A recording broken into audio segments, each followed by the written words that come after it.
बिस्मिल्लाहिर्रहमानिर्रहीम। अस्सलाम वालेकुम नादरीन, आप यूट्यूब चैनल देख रहे हैं, मैं इमरान खान हूँ। नादरीन, जो स्कैंडल हमने आपको बताया था जिसमें कस्टम ऑक्शन सिस्टम के अंदर 2 नंबरी करके नॉन कस्टम गाड़ियाँ जो इलीगल गाड़ियाँ हैं उन्हें लीगल किया जा रहा था और यहाँ पे अरबों रुपए का चूना पाकिस्तान की गवर्नमेंट को लगाया जा रहा था। इसके ऊपर मजीद तफसीलात आ गई हैं। अभी अगला स्कैंडल मैंने आपको बताना है। इन्होंने कुछ 13 बंदे गिरफ्तार भी कर लिए हैं हुकूमत ने और 2 अफसरान को मुअत्तल करके उनका नाम ECL में भी डाल दिया है और मुल्क गिर कार्रवाई का आगाज कर दिया है। अब तक 103 गाड़ियां पकड़ी गई हैं। पहले मैंने आपको 55 बताई थी, अब 103 हो गई हैं और अब ये खबर मीडिया में आना शुरू हो गई है। मैं आपको जब ये बंदे पकड़ लेंगे ना, फिर आपको बताऊंगा इसके पीछे रिस्पॉन्सिबल कौन है। कुछ चीज़ें मैंने रखी हुई है क्योंकि वहां बड़ी खलबली मची हुई है। और अभी मैं आपको एक और स्कैंडल बताऊंगा, मैं उस पर काम कर रहा हूं। बड़ी जल्दी चीज़ें आपके सामने आ जाएंगी। तो ये जो स्कैंडल हमने पकड़ा अरबों रुपए का, उसमें अब बंदे पकड़े जाना शुरू हो गए हैं। गाड़ियों का पता चल गया है और बाकी गाड़ियां अभी ढूंढी जा रही हैं। मैंने आपको कहा था ना कि ये 24 घंटे का काम है, लेकिन हुकूमत बड़ी सुस्त है, निज़ाम बड़ा सुस्त है, इसमें वो ज़्यादा टाइम ले रहे हैं। बहुत जल्दी आपको बाकी गाड़ियां और सारी चीज़ों का अंदाज़ा हो जाएगा। नाज़रीन, जो मौलाना खानजेब साहब की शहादत हुई, इसके ऊपर एक तो मीडिया का दोगला जो एक रवैया है वो बड़ा अफसोसनाक है। बहुत सारे सहाफ़ियों ने इसकी निशानदेही भी की है। यहाँ बलूचिस्तान में हमारे पंजाब के रहने वाले नौजवानों को जो मुसाफिर थे उन्हें शहीद किया गया और 9 मुसाफिरों को बसों से उतार कर शहीद किया गया। यानी बलूचिस्तान में हालात ही बहुत ख़राब हैं। यानी जब दिल करता है वो ट्रेन अगवा कर लेते हैं पूरी की पूरी, जब दिल करता है वो बसें अगवा कर लेते हैं पूरी की पूरी। अब 2 बसें जा रही थी, दोनों बसें ही अगवा कर ली। उनके अंदर तसल्ली से उन्होंने एक एक करके बंदा चेक किया, उनके कागजात चेक किए, पंजाब के बंदे अलग किए, उनको उतार कर लेकर चले गए, ले जाके उन्हें कत्ल कर दिया। मजाक बना के रख दिया मुल्क का। क्या बलूचिस्तान पाकिस्तान का हिस्सा नहीं है? क्या हम वहां पे टैक्स नहीं देते? क्या वहां पे सिक्योरिटी फोर्सेज मौजूद नहीं है? क्या उन सिक्योरिटी फोर्सेज का भारी बजट नहीं है? कौन है रिस्पॉन्सिबल इसका? कोई एक बंदा जिम्मेदारी कबूल करके इस्तीफा देगा? कोई भी नहीं देगा। किसी एक बंदे को जिम्मेदार ठहरा के उसको हटाया जाएगा उसके ओहदे से या उसको सजा दी जाएगी, अकाउंटेबल किया जाएगा? किसी को भी नहीं किया जाएगा। सिर्फ जज्बाती बयानात दे देते हैं। हम अपनी चंद माओं की तस्वीरें और वीडियोस लगाते हैं कि जनाब देखो वो कितने हौसले से खड़ी है। भाई माएँ तो हौसले के साथ खड़ी हैं, वो तो कुर्बानी दे रही हैं, लेकिन उनके बच्चों की जानें बचाने के लिए ये कोई बॉर्डर पे लड़ने तो नहीं गए हुए थे बेचारे। मजदूर लोग थे यार, पंजाब से मजदूरी करने के लिए गए हुए थे। ना इनका किसी लड़ाई से ताल्लुक है, ना ये ज्यादा जानते हैं इन चीजों के बारे में। ये तो अपनी मेहनत मजदूरी करने वाले लोग हैं। वो 2 बेटे आ रहे थे अपने वालिद के नमाज जनाजा के लिए, दोनों को शहीद कर दिया गया। अच्छा, अब मीडिया जो है वहां पे चला रहा है कि शहीद कर दिया गया, फितनतुल हिंदुस्तान। इन्होंने जनाब ये जो दहशतगर्द हैं, इनके दहशतगर्दों ने कोयटा से लाहौर जाने वाली बस से 9 मुसाफिरों को अगवा करके शहीद कर दिया। दूसरी तरफ मौलाना खानजेब ये अमन के लिए आवाज उठा रहे थे, ये मार्चेस कर रहे थे, ये पाकिस्तानी एस्टेब्लिशमेंट के खिलाफ खड़े हुए थे, इनको कत्ल कर दिया गया। इब्तदाई रिपोर्ट के मुताबिक 2 मोटरसाइकिलों में 5 बंदे आए और उन्होंने कोई 35 के करीब गोलियां चलाई इनकी गाड़ी पे। इनका एक सिक्योरिटी वाला और एक ये शहीद हो गए। अब मौलाना खानजेब वाली खबर के अंदर क्या लिखा जा रहा है, ये जियो की 2 आप स्क्रीनशॉट देख लें। रजी ताहिर साहब ने भी लगाए हुए, कुछ और दोस्तों ने लगाए हुए थे कि बाजोड़ में फायरिंग से ANP रहनुमा मौलाना खानजेब समेत 2 अफराद जाँ बहक। एक तरफ शहीद, एक तरफ जाँ बहक। मेरे ख्याल में मीडिया को भी अपना किबला दुरुस्त करना चाहिए। वो शाह से ज्यादा इतना शाह का वफादार ना बने। मौलाना साहब का नमाज जनाजा जो है उसमें बहुत बड़ी तादाद में लोग शरीक हुए और ये एक ऐलान है, ये ऐलान है ऑपरेशन के खिलाफ जिसके खिलाफ मौलाना साहब बात कर रहे थे, या ये ऐलान है कि मौलाना का जो नजरिया था उसके साथ लोग खड़े हैं कि ये ज्यादती है, ये नहीं होना चाहिए। खासतौर पर ऑपरेशन के हवाले से, मादनियात पे कब्जे के हवाले से, वसाइल पर कब्जे के हवाले से और खैबर पख्तूनख्वा के कबायली इलाकों में लोगों की जिंदगी तंग करने के हवाले से, ड्रोन हमलों के हवाले से इनका बड़ा एक सख्त मौक़िफ़ था। बहुत बड़ी तादाद में लोग आए और लोगों ने एहतजाज किया है। मुराद सईद ने एक ट्वीट किया, मैं आपको बताता हूं। लेकिन बाड़ा खैबर में जो ज़िला है खैबर, वहाँ पे एक बहुत बड़ा मार्च हुआ है, अमन मार्च। अगर आप इसके मनाज़र देखें तो आप हिल जाएंगे। बहुत बड़ी तादाद में लोग निकले और इन्होंने मिलिट्री ऑपरेशन की सख्त मुखालफत की है, सख्त मुखालफत की है कि मिलिट्री ऑपरेशन नहीं होना चाहिए, ड्रोन हमने बंद होने चाहिए। और ये लोग जो हैं ये ना सिर्फ सूबाई हुकूमत, वफाकी हुकूमत, बल्कि फौजी क़यादत से भी सख्त नाराज नजर आए। जो तकारीर वहाँ पे हुई वो पश्तो में हो रही थी, अगर आप उन्हें सुने तो आपको आइडिया हो जाता है कि जो नौजवान वहाँ तकारीर कर रहे थे या जो लोग वहाँ पे मौजूद थे वो ना सिर्फ फौजी क़यादत से नाला हैं बल्कि वो वफाकी हुकूमत के साथ साथ सूबाई हुकूमत से भी नाराज़ हैं। और वो बार बार ये कह रहे थे कि हम किसी को नहीं छोड़ेंगे अगर हमारे इलाके का अमन तबाह किया गया तो। वो नारे जो पहले मरियम नवाज लगवाती थी, ये जो दहशतगर्दी है इसके पीछे वर्दी है, वही नारे हमने यहाँ पे भी देखे। यानी ये इस नहज तक मामला पहुंचाया क्यों गया? बार बार क्यों ऐसा कत्लेआम होने दिया जाता है? सिक्योरिटी क्यों नहीं दुरुस्त की जा रही? बॉर्डर को क्यों नहीं महफूज किया जा रहा? ऑपरेशन के नाम के ऊपर लोगों को क्यों हमेशा उनको बेघर किया जाता है, उनके वसाइल पे कब्जा किया जाता है? ये वहां के लोगों की शिकायत है और वो बार बार ये कहते हैं, खासतौर पर ड्रोन हमलों को लेकर। अब ड्रोन क्योंकि आजकल बहुत ज्यादा वहां फिजाओं में लोगों को खौफजदा कर रहे हैं। ये मुराद सईद ने इसके बारे में एक ट्वीट भी किया था, पहले बताया था कि ड्रोन के जरिए से लोगों को खौफजदा किया जा रहा है। तो अब वहां पे पाकिस्तान की एस्टेब्लिशमेंट के खिलाफ, इवन फौज के खिलाफ नारेबाजी हो रही है। तो इसको अगर रोकना है तो जिम्मेदारी लेनी पड़ेगी पाकिस्तान की हुकूमत को, सूबाई हुकूमत को, वफाकी हुकूमत को और फौज को हुकूमतों की बात माननी पड़ेगी। और ये भूल जाएं कुछ अरसे के लिए कि वहां पे कोई बड़ा ऑपरेशन किया जाएगा, लोगों को बेघर किया जाएगा, वहां की मादनियां जो है वो कंट्रोल में आ जाएंगी। अगर फाटा को कहीं एक और तरमीम के जरिए से वफाक ने वापस लेने की कोशिश की तो एक बड़ा मसला बन जाएगा। कुछ लोग दावा कर रहे हैं कि शायद फजलुर रहमान साहब को मना लिया गया है और फजलुर रहमान साहब ऊपर ऊपर से रोला डालेंगे, लेकिन अंदर से वो मान गए हैं। लेकिन मुझे नहीं लगता कि वो इतना दबाव बर्दाश्त कर सकेंगे। मुराद सईद ने कहा, मैंने पहले खबरदार किया था खैबर पख्तूनख्वा खसूसन साबिक फाटा के हवाले से रियासत की नई जंग की ख्वाहिश और इससे वाबस्ता वक्ती मफादात के लिए नए तजर्बे का जिक्र करते हुए अमन के लिए आवाज़ उठाने वालों की जिंदगी को लाख खतरात से आपको आगाह किया था। न सिर्फ अमन की हर आवाज़ के लिए ज़मीन तंग की जा रही है बल्कि फ़िज़ा में ड्रोन भी इसी गर्ज से पीछा करते हैं। आज बाजोड़ का अफसोसनाक वाक़या इन खदशात और मालूमात को भी दुरुस्त साबित करता है। नई जंग की ख्वाहिश वसाइल पर कब्जे से लेकर अमन की आवाज़ों को दबाने तक वही प्ले बुक है। मेरी तमाम साथियों से गुजारिश है कि खैबर, बाजोड़ और वजीरिस्तान में जारी अमन मार्चेज और आने वाले जरगे के सामने अब ये बात भी रखें कि अमीर शहर को ऊंचा सुनाई देता है। पख्तूनख्वा और अमन पसंदों की आवाज़ अगर इस्लामाबाद तक नहीं पहुंच रही तो क्या इन अमन मार्चेज का रुख इस्लामाबाद की तरफ किया जाए? और जब तक रियासत अपनी पॉलिसी पर नजरसानी नहीं करती तब तक वापसी ना हो। इस अफरियत के मुंह को खून लग चुका है। इसे कोई फर्क नहीं पड़ता कि हम कितनी रैलीज निकालें, कितने जिरगे करें और कितनी तादाद में निकलें। ये हर जिरगे के बाद ड्रोन हमले भी जारी रखे हुए हैं। अमन की आवाज़ को भी दबाया जा रहा है और साथ ही हर गुजरते दिन के साथ नई जंग के लिए माहौल बनाया जा रहा है। वैसे वो खैबर पख्तूनख्वा जो एक वक्त में अमन का गहवारा था, वो खैबर पख्तूनख्वा जहाँ पे पाकिस्तानी अफवाज इनका बड़े इज्जत के साथ नाम लिया जाता था, बड़ा एहतराम था। आज देखिए कितनी बड़ी खलीज पैदा हो गई है, कितनी बड़ी खलीज पैदा हो गई है कि एक शख्स को नीचा दिखाने के लिए और अपने मगरबी आकाओं को खुश रखने के लिए इस लेवल तक पाकिस्तान के रियासती इदारे चले गए कि खैबर पख्तूनख्वा का एक एक नौजवान बच्चा, बहुत सारे लोग जो हैं वो अब रियासत से मुतनफ़र नजर आते हैं। वो पाकिस्तान को ओन करते हैं, उनके अंदर पाकिस्तानियत है।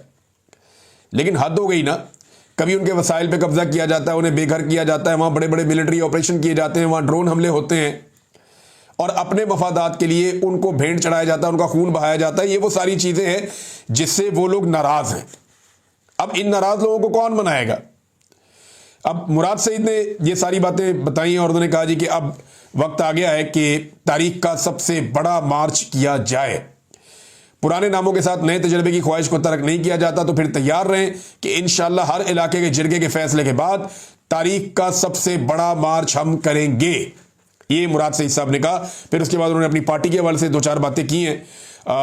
वो एक्चुअली वो यही कह रहे हैं कि जो एहतजाज इमरान खान साहब ने कहा है वो जिस तरीके से मामला आगे बढ़ाएंगे वो उसी तरह आगे बढ़ता जाएगा। नाज़रीन, पाकिस्तान तहरीक इंसाफ ने अपनी तहरीक का स्लोगन जारी कर दिया है और ये आलिया हमजा साहिबा ने अनाउंस किया अपने ट्विटर हैंडल के जरिए से कि आज़ाद कराकर दम लेंगे। अब ये खाली इमरान खान साहब की आज़ादी नहीं है, बाकी जो असीरान है उनकी आज़ादी नहीं है। वो ये कहते हैं हम पाकिस्तान को हकीकी आज़ादी दिलाएंगे और आज़ाद करवाकर दम लेंगे। लेकिन सेम टाइम में जो पाकिस्तान तहरीक इंसाफ के 26 अरकान जिन्हें स्पीकर ने निकाल दिया था वो गए स्पीकर से मिलने के लिए और वहाँ पे तय पाया कि अपोजिशन बाहर जाके प्रेस टॉक नहीं करेगी, हुकूमत को गंदा नहीं करेगी। वहाँ एक दूसरे को फेस सेविंग देने की एक खबर के मुताबिक बात हुई है और ये नून लीग ने कहा जी हमारी लीडरशिप के लिए गलत अल्फाज इस्तेमाल किए गए। पीटीआई ने कहा जी आपने भी किए हैं। तो फिर आगे बढ़ने का फैसला हुआ मुल्की मफाद में, और दोनों तरफ के लोगों ने यह तय किया कि अब जो है वो मामलात को थोड़ा नीचे लाया जाए। उसमें मलिक अहमद खान साहब ने बताया कि मैं तो आपको डरा रहा था, मैंने कोई रेफरेंस आपके खिलाफ इलेक्शन कमीशन में फाइल नहीं किया। तो ये, और इलेक्शन कमीशन ने इसकी तरदीद भी नहीं की थी, आप अंदाजा करें। मलिक अहमद खान ने इलेक्शन कमीशन से मिलके बाहर आकर कहा कि मैंने रेफरेंस फाइल कर दिया, ये फारिग होने वाले हैं, इनको नायल करवाऊंगा, और उनके साथ बैठ के मीटिंग में कह दिया जी मैंने ऐसा कुछ नहीं किया। लेकिन इलेक्शन कमीशन की जो प्रेस रिलीज आई, उन्होंने हर चीज की तरदीद की, लेकिन इस बात की तरदीद नहीं की, यानी वो इस खेल के अंदर फिर हिस्सा था पूरी तरह से। इलेक्शन कमीशन ऐसा लगता है कि इस खेल का हिस्सा था, बल्कि वो हर गंदे खेल का हिस्सा है। नाज़रीन, एक और खबर है, एक तो पूरी कौम को जो है वो ये कहानी सुनाई जा रही है कि फितनतुल हिंदुस्तान, और दूसरी तरफ हिंदुस्तान के साथ तिजारत की जा रही है। भाई एक ही चीज हो सकती है ना, या तो आप ये कहें कि पाकिस्तान में सारी दहशतगर्दी इंडिया बाय डिजाइन कर रहा है। अजीत दोवल का नाम लिया पाकिस्तान के पाक फौज के तर्जमान ने, और फितनतुल हिंदुस्तान को कुचलने का आज़म किया कोर कमांडर्स कॉन्फ्रेंस के अंदर, तो बड़ी अच्छी बात है। लेकिन सेम टाइम में अगर आप इंडिया के साथ तजारत कर रहे होंगे या इंडिया से माल ले रहे होंगे, तो इस पर कौन भरोसा करेगा। यानी जिस महीने आपकी इंडिया के साथ लड़ाई चल रही थी, उस महीने भी तजारत चल रही थी। अब ये एक महीने पहले की एक और रिपोर्ट है, तजारती पाबंदियों के बावजूद इंडिया से $13.6 मिलियन का केमिकल खरीदने का मेगा स्कैंडल सामने आ गया। ये किस्मत खान साहब ने खबर रिपोर्ट की है, और ये खबर बाकायदा जो है वो अखबारात में भी छप गई है। ममनुआ केमिकल की दरामद, 4 अरब करप्शन का स्कैंडल बेनकाब हो गया। कासिम अब्बासी साहब की यह खबर है इस्लामाबाद से, और वो ये कह रहे हैं 4 अरब रुपए मालियत का करप्शन का बड़ा स्कैंडल सामने आया, जिसमें भारत से मिथाइल ब्रोमाइड MB नामी ममनुआ केमिकल गैर कानूनी तौर पर बरामद किया गया। इंडियन मिथाइल ब्रोमाइड को जाली इजाजतनामों पर पाकिस्तानी सप्लाई चेन में दाखिल होने दिया गया। अब आप अंदाजा करें कि 5 अगस्त 2019 से हमारे तजारती ताल्लुकात मुनक़ता है, और वो इमरान खान साहब ने किए हुए थे। आप इंडिया से चीजें मंगवा रहे हैं, कैसे हम कौम को बेवकूफ बनाते हैं। एक तरफ हम कहते हैं फितनतुल हिंदुस्तान पाकिस्तान में बार बार हमले कर रहा है, दूसरी तरफ हम इंडिया से चीजें मंगवा के यहां मुनाफा कमा रहे हैं लोग, और वो भी वो चीजें जो ममनुआ चीजें वो मंगवा रहे हैं, तजारती पाबंदियों के बावजूद मंगवा रहे हैं। नाज़रीन, नून लीग के मौक़िफ़ में एक छोटी तब्दीली आई है एहतजाज को लेकर, जो पाकिस्तान तरीके इंसाफ करने जा रही है। बार बार तब्दीली आती है, खासतौर पे इमरान खान साहब के बेटों को लेकर। कभी कहते हैं गिरफ्तार करेंगे, कभी कहते हैं जी उनको प्रोटोकॉल देंगे, कभी कहते हैं जी उनकी मुलाकात करवाएंगे, कभी कहते हैं जी इतना वो कर ले, इससे ज़्यादा ना करें। अभी उन्होंने खुद से अनाउंस भी नहीं किया, सिर्फ अलीमा खान साहबा ने एक स्टेटमेंट दिया उन बच्चों से बात करने के बाद कि वो आना चाहते हैं पाकिस्तान, और वो अपने वालिद की आज़ादी के लिए खुद जोर लगाना चाहते हैं। अब मेरा नहीं ख्याल कि पाकिस्तान के अंदर वो बड़ी एहतजाजी तहरीक चला के उसको लीड करेंगे, ऐसा नहीं है। वो अपने वालिद की आज़ादी के लिए कोशिश ज़रूर करेंगे, उनका ये हक है, लेकिन एक पॉलिटिकल पार्टी को वो लीड नहीं कर सकते। जो हुकूमत है उनका ये कहना है कि गैर मुल्की शहरियों को पाकिस्तान में एहतजाज नहीं करना चाहिए। मेरे ख्याल में ज़्यादा बेहतर ये है कि ये दोनों नौजवान आएँ, अपने वालिद से मुलाकात करें, अपने वालिद से तफसीलात लें, सारी चीज़ें पूछें, उनसे इंस्ट्रक्शन लें, और उसके बाद वापस पूरी दुनिया में जाकर मुख्तलिफ जगहों पर अपने वालिद के लिए और पाकिस्तान के अंदर जो इंसानी हकूक़ की पामालियाँ हैं उस हवाले से आवाज़ उठाएं। अगर वो मौसर तरीके से ये आवाज़ उठा सकते हैं तो, और क्योंकि वो इमरान खान साहब के बेटे हैं, तो उनकी बात दुनिया सुनेगी भी, और उनकी बात में वजन भी होगा, तो वो एक रोल प्ले कर सकते हैं। पाकिस्तान के अंदर बैठ के एहतजाज करने में यहाँ मिलिट्री एस्टेब्लिशमेंट को कोई फ़र्क नहीं पड़ता। जब तक कि पूरा पाकिस्तान बाहर नहीं आता, मिलिट्री एस्टेब्लिशमेंट को कोई फ़र्क नहीं पड़ता। इन्हें कोई ये ढीठ हो गए, इनको परवाह ही नहीं है। ये कहते हैं आवाम निकलती है, ठीक है, थक के वापस चली जाती है, कोई बात नहीं। जो नहीं वापस जाता उसको गोलियां मारो, और जो फिर भी रह जाता है उसको उठा के जेलों में डाल दो। जो फिर भी बच जाए, गोलियों से भी बच जाए, उसको उठा के जेल में डाल दो। तो इनकी जो सिंपल पॉलिसी है, यहां पे तो एक तरह की डिक्टेटरशिप है पाकिस्तान में, इन्हें फर्क नहीं पड़ता। मेरे ख्याल में दुनिया से अगर प्रेशर आए, और अगर ये प्रेशर दुनिया को इस तरह बताएं और वहां से प्रेशर आए, तो शायद सूरत हाल मुख्तलिफ हो जाए। नाज़रीन, एक और कार्रवाई डाल दी टिकटॉकर ने। ये हर चौथे दिन कोई ना कोई कार्रवाई डाल देते हैं। अब मरी के अंदर एक अस्पताल है, उसका नाम है सामली सेंटोरियम। ये बहुत पुराना हॉस्पिटल है। यहाँ पे मरीजों का इलाज करने के लिए पंजाब भर से और मुख्तलिफ एरिया से मरीज जाते थे। अब इसका नाम भी जो है, इसका जो कार्डियोलॉजी वाला इसका सेक्शन, उसका नाम भी नवाज शरीफ के नाम से मंसूब कर दिया गया। ये एक्चुअली करते क्यों है, जरा समझें आप। लगभग 2.25 इदारे हैं जिनके नाम मरियम नवाज शरीफ इस खानदान के नाम पे रखे गए हैं। हालांकि इनमें ज्यादातर इदारे वो हैं जो इनके शायद पैदा होने से पहले के भी हों, ज्यादातर वो हैं जो दूसरे लोगों ने बनाए हुए हैं, ज्यादातर वो हैं जो पहले से चल रहे हैं और बने हुए हैं, बेशुमार बने हुए हैं। ये क्यों अपने नाम के ऊपर उनका नाम रखते हैं, ये मैं आपको अब बताने लगा। ये ज्यादातर नाम अपने नामों पे इसलिए रखते हैं ताकि कल को ये अवाम को ये कहें कि देखा ये भी हमने बनाया था, ये भी हमने बनाया था, ये भी हमने बनाया था, ये भी हमने बनाया था। हालांकि बनाए इन्होंने कोई नहीं है। ये सारा का सारा पब्लिक मनी है, ये सारा का सारा अवाम का पैसा है। इस तरह तो इमरान खान ने बेशुमार प्रोजेक्ट बनाए थे। परवेज इलाही से ज्यादा तो रफ्तार ही किसी की नहीं थी प्रोजेक्ट बनाने की। वो भी हर चीज के ऊपर परवेज इलाही का अपना नाम लिख देता। 1122 के ऊपर वो परवेज इलाही इमरजेंसी का उसका नाम लिख देता। पंजाब परवेज इलाही इमरजेंसी सर्विसेज बना लेते। जो उन्होंने अस्पताल बनाया उसको भी ये कर लेते। हालांकि वो लोग करते रहे ये लोग काम इस किस्म के, लेकिन हद हो गई है वैसे शरीफ खानदान की भी कि इन्होंने तो तबाहियां ही फेर दी हैं। हर चीज पे अपना नाम चिपका देते हैं, चाहे वो इन्होंने बनाई हो चाहे वो किसी और ने बनाई हो। ज्यादातर चीजें किसी और ने बनाई हो, उन पे अपना नाम इसलिए लगाते हैं कि चलो बनाई किसी और ने, नाम साडा लग जाए। दूसरे का क्रेडिट लेने की भी इनकी बड़ी ख्वाहिश है। अभी इनका एक स्कैंडल मैं लेकर आऊंगा थोड़े दिनों तक। जो इमरान खान साहब ने घर बनाए थे उनको मरियम नवाज और उनकी हुकूमत कैसे इस्तेमाल कर रही है और वहां पे क्या किया जा रहा है, मेरे से रब्ता किया है लोगों ने, वो मैं आपको बताता हूं। गंडापुर के लिए मुश्किलात पैदा होने जा रही हैं खैबर पख्तूनख्वा असेंबली में। उसकी वजह यह है कि अब तक उनको फ्री हैंड था। फ्री हैंड मतलब कि आए बैठे बात करें, जो दिल करता था बोल देते थे। तो मुखालफत का इतना सामना नहीं था। अपोजिशन बेचारी बहुत ही नन्ही मुन्नी सी थी, इलेक्शन ही नहीं जीती अपोजिशन। लेकिन सुप्रीम कोर्ट ऑफ पाकिस्तान ने जो माले गनीमत के तौर पे मखसूस नशिस्तें बांटी हैं, उसके बाद जो PMLN पीपल्स पार्टी फजलुर रहमान साहब और दीगर पार्टियों की जो खवातीन MPAs आने वाली हैं सूबाई असेंबली में, वहां पे खैबर पख्तूनख्वा में, अब आप देखिएगा तमाशा।